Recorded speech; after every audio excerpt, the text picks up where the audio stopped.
আমি দীর্ঘদিন সাহিত্যের সঙ্গে যুক্ত। তুমি তো অভিনেতা হতে চেয়েছো। 2 বছর আমি কাজ করেছি বাসু চ্যাটার্জির সঙ্গে। শুনেছি রীনাদি মানে খুব খুঁতখুঁতে মানুষ, তুমিও খুব খুঁতখুঁতে নাকি? না, খুঁতখুঁতে তো আমি এখনো বটেই।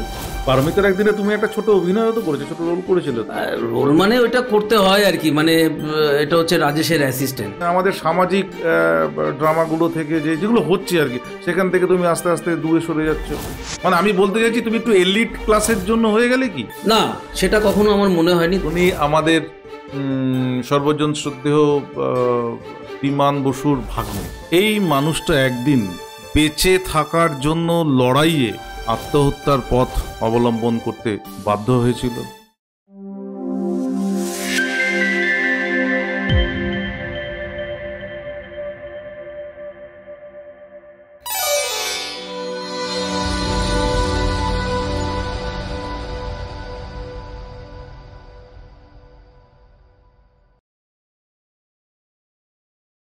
নমস্কার, আমি অরিজিৎ।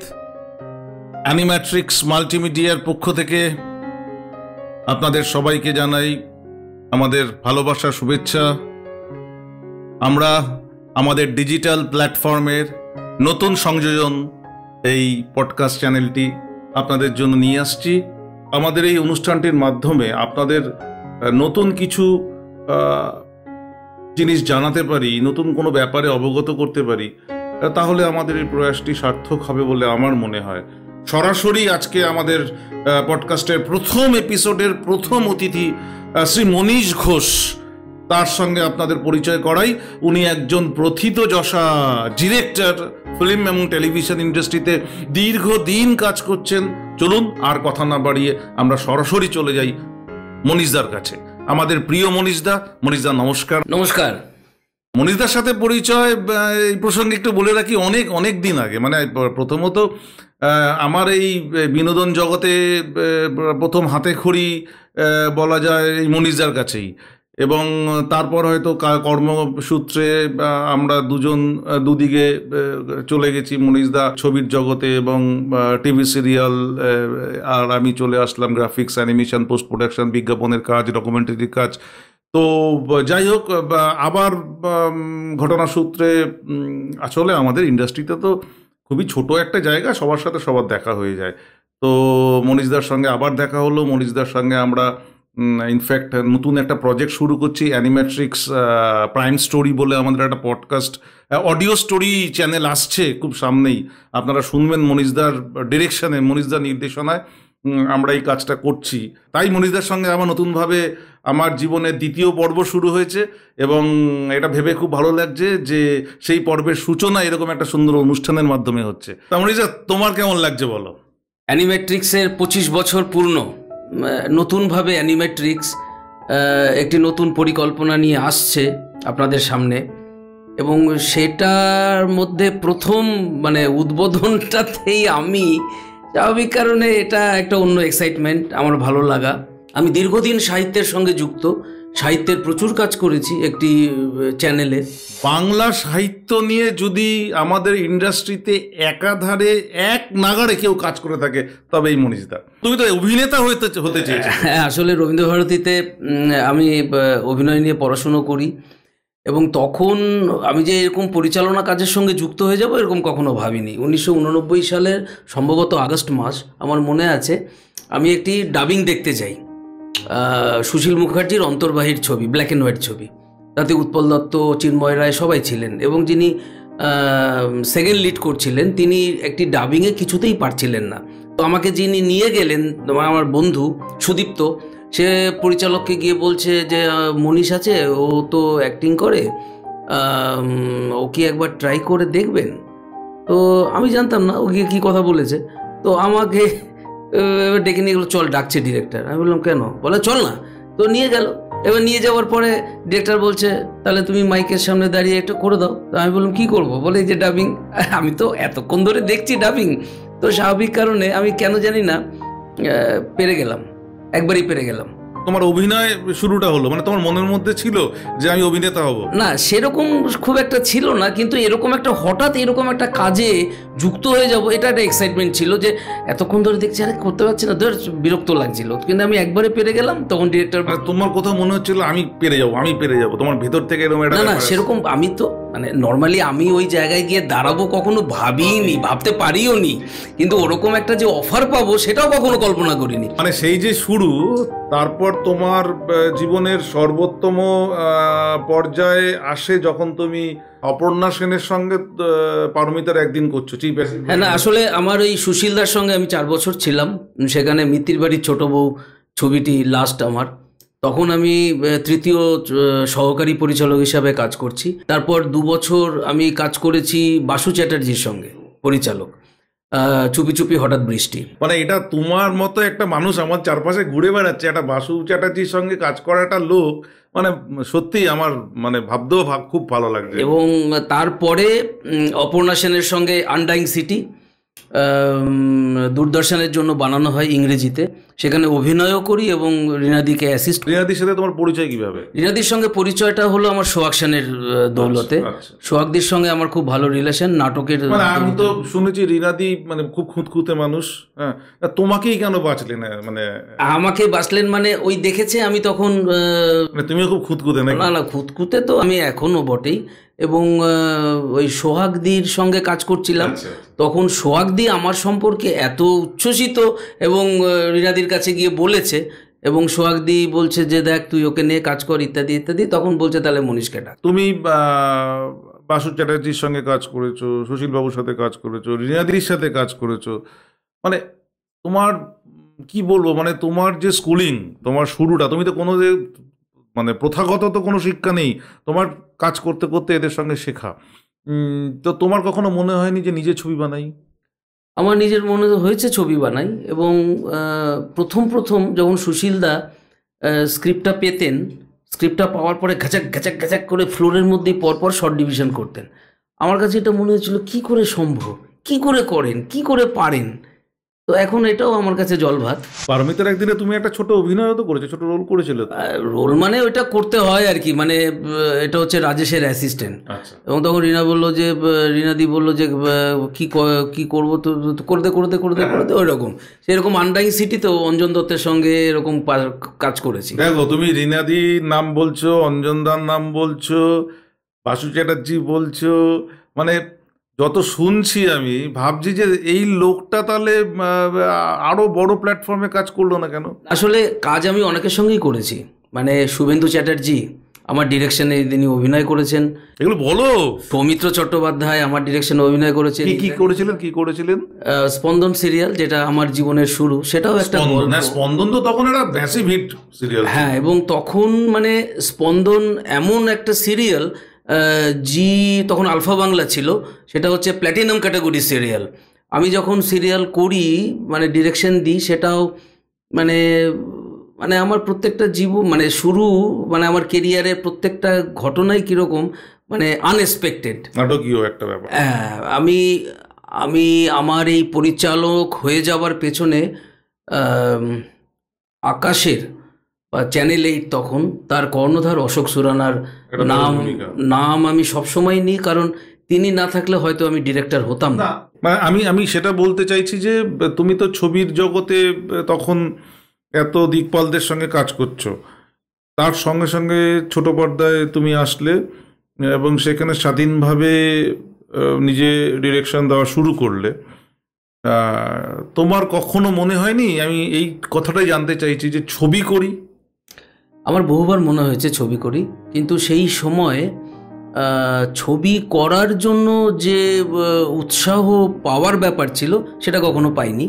তার কারণ হচ্ছে একটা অন্য রকম ধারায় কাজ করতে করতে, একটু অন্য মিডিয়ামে কাজ করতে করতে, না মানে তখন একটার পর একটা কাজ, মানে আমি কোনটা ছেড়ে কোনটা। সাহিত্যের প্রতি তোমার যে মানে অদ্ভুত প্যাশন, সাহিত্য ধর্মী আমি কাজ করব, মানে এটা কিভাবে তৈরি হলো? আসলে এটা শুরুটাই হয়েছিল যে অশোকদা একবার মানে তখন চ্যানেলে উনি ভাবলেন যে সাহিত্য নিয়ে কাজ করবেন, এবং তখন নাম ঠিক হলো যে সাহিত্যের সেরা সময়। এবং অশোকদার মানে মেনলি অশোকদাই মূলত ভাবতেন যে আউটডোর কোনো কাজ যদি হয়, সেরকম যদি কোনো গল্প হয়, কারণ অশোকদা ইতিমধ্যে আমার সঙ্গে কাজ করে বুঝে গেছেন যে মনীষ খুব কম সময়ের মধ্যে অনেক ভলিউমের কাজ তুলতে পারে।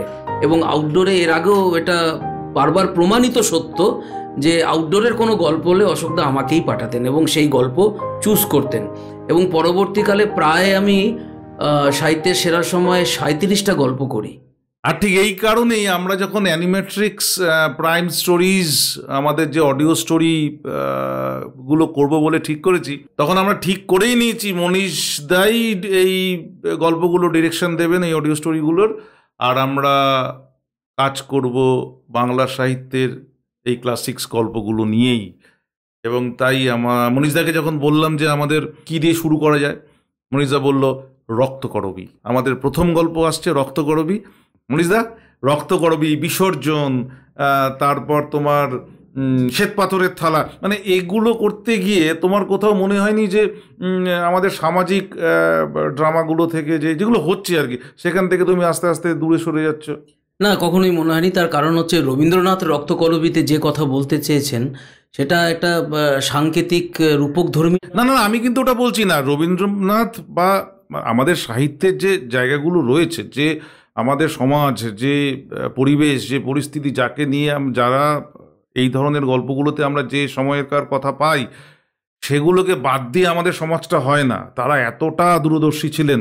ওই সময় তো তোমার পাশাপাশি জননী হচ্ছে, তোমার চারপাশে 13 পার্বণ হচ্ছে।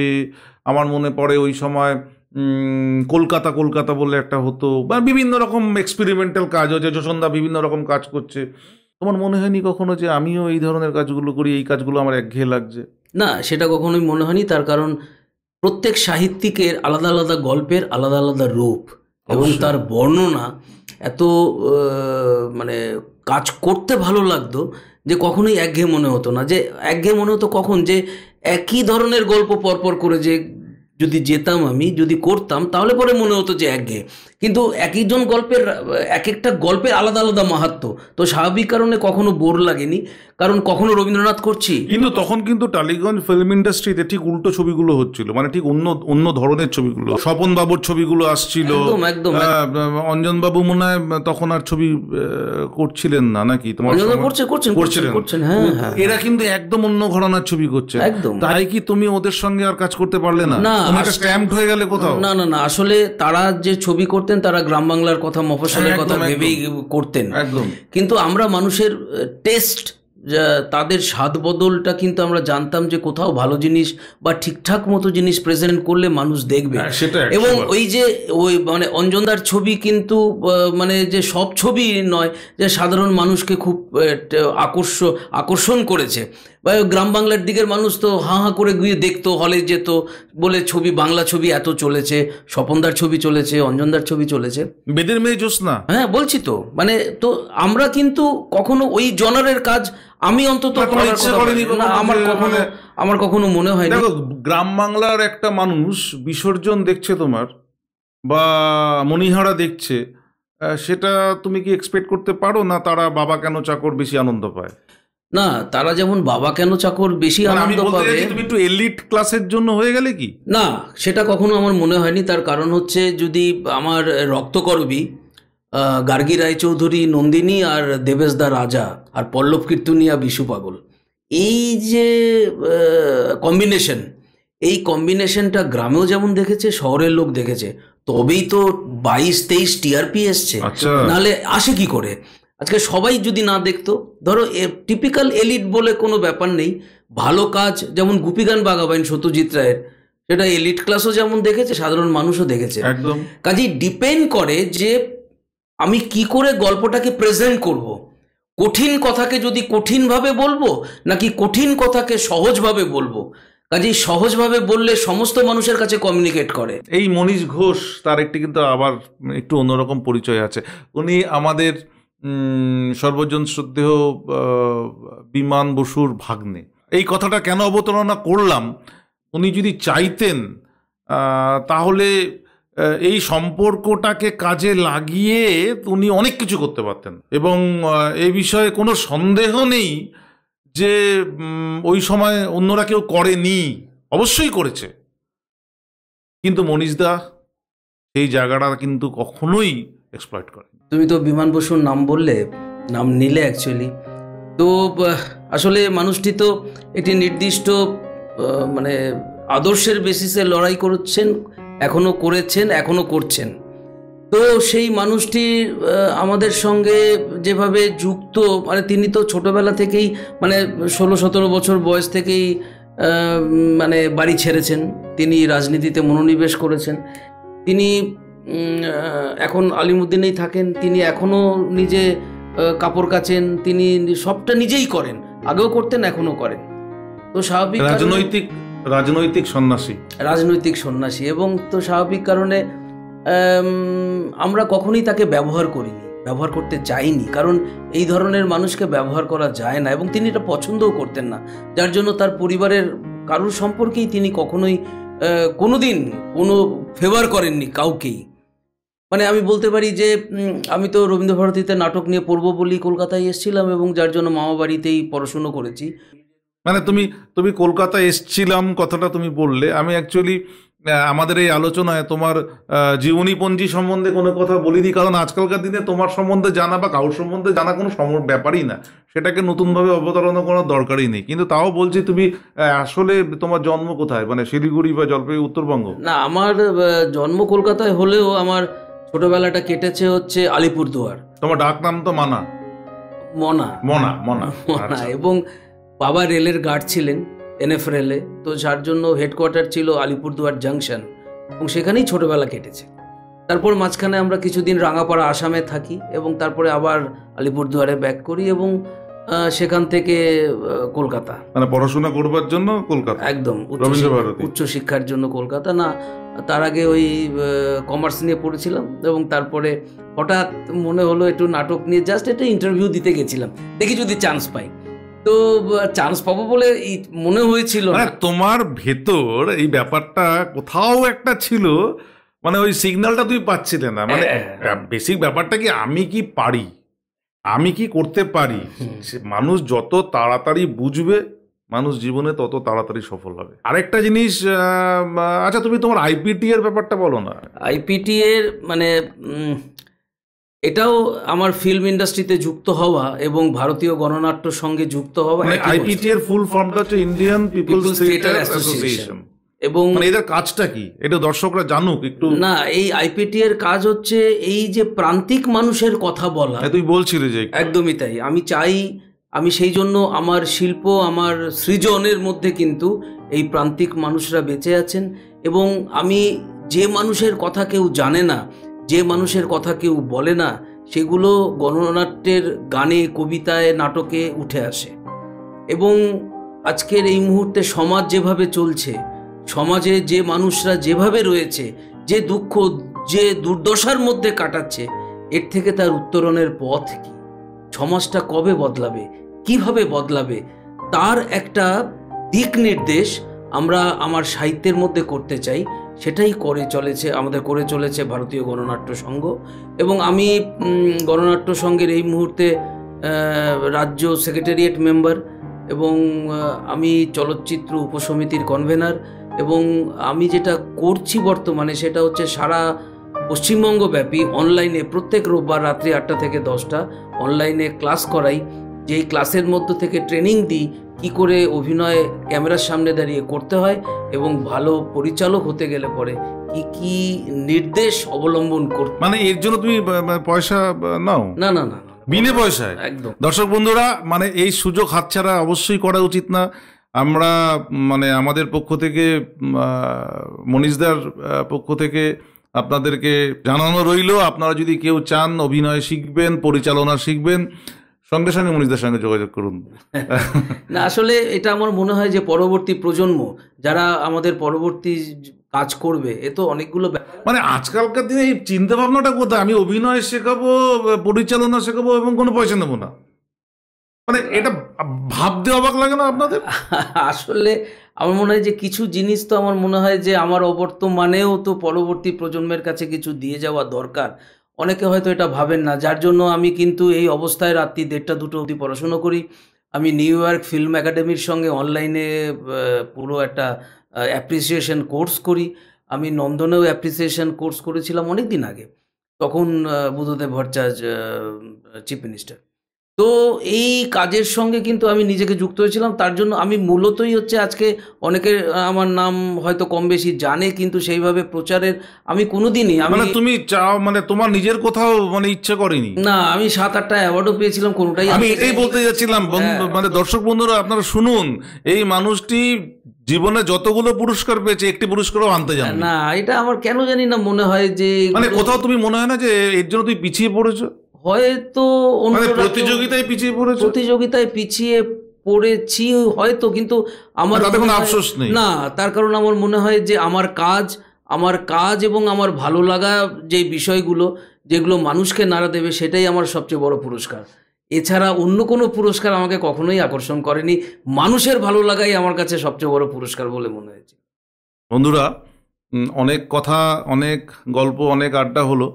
আপনারা কি জানেন এই মানুষটা একদিন এই ইন্ডাস্ট্রিতে বেঁচে থাকার জন্য লড়াইয়ে আত্মহত্যার পথ অবলম্বন করতে বাধ্য হয়েছিল? আজকে এতক্ষণ ধরে আপনারা যে মানুষটাকে শুনলেন, যে মানুষটাকে দেখলেন, যে মানুষটা আজকের দিনে অভিনয় শিখিয়ে, পরিচালনা শিখিয়ে পয়সা নেন না, সেই মানুষটার 34 লক্ষ টাকা কেউ নিয়ে নিল, প্রতারিত করলো মানুষটাকে, এবং মানুষটা জীবনের সমস্ত সঞ্চয় অবলীলায় মিলিয়ে দিয়েছিলেন একটা ছবি বানাবে বলে। তাকে বলা হয়েছিল প্রায় কোটি টাকা বাজেটের একটি ছবি, তার কিছু টাকা যদি উনি দিতে পারেন, বাকি টাকাটা ওই ব্যক্তি দেবেন, ওই প্রতারক দেবেন, তাহলে সে ছবিটা বানাবে। মনীষদা আর দুবার ভাবেননি। তার যা কিছু ছিল সম্পদ, কিছুটা আমার নিজস্ব সঞ্চয় ছিল, প্লাস অনেক বন্ধুবান্ধবদের সাহায্য সহযোগিতায় টাকা কালেকশন করে 34 লক্ষ টাকা দিয়েছিলাম। পরবর্তীকালে যখন মানে প্রতারিত হই, এবং তারপরে আমি নিজে কাজ করে করে সে সবার প্রত্যেকের টাকা। ভাবুন একবার আপনারা, এই মানুষগুলোর কথা যদি আমরা না বলি তাহলে কে বলবে? আজকে মনীষদার মতো মানুষ আমরা গল্পের বইতে পড়ি, আমরা পেপারের হেডলাইন থাকে, বা আমরা কথায় কথায় বলি জীবনের বাজি নেওয়া। এই মানুষটা জীবনের বাজি নিয়েছিলেন শুধুমাত্র এই ইন্ডাস্ট্রিতে একটা ভালো কাজ করবে বলে। স্যালুট মনীষদা, স্যালুট তোমার ডেডিকেশনকে, স্যালুট তোমার চিন্তাভাবনাকে। তোমার থেকে আমরা অনেক অনেক কিছু শিখতে পারবো। আমি অ্যানিমেট্রিক্স করছি, আমি বিজনেস করছি, আমি অর্থ রোজগার করছি, আরও অর্থ চাই, আরও ভালো ভালো, কিন্তু একটা মানুষ শুধু ভালো কাজ করব বলেই ভালো কাজ করছে, এটা চোখের সামনে দেখতে পারা একটা অদ্ভুত অভিজ্ঞতা। ধন্যবাদ মনীষদা, অনেক কথা হলো। আর অবশ্যই মনীষদার নির্দেশিত অ্যানিমেট্রিক্স প্রাইম স্টোরিজের অন্তর্গত দুর্দান্ত সব ক্লাসিক্স গল্পগুলো, অডিও স্টোরিগুলো কিন্তু আপনাদের শুনতে হবে, এবং আপনাদের ভালো লাগলেই আমাদের এই পরিশ্রম সার্থক হবে। নমস্কার। এমন সব ভিডিও দেখতে হলে এক্ষুনি সাবস্ক্রাইব করুন Animatrix Digital. Bell icon click করতে ভুলবেন না কিন্তু।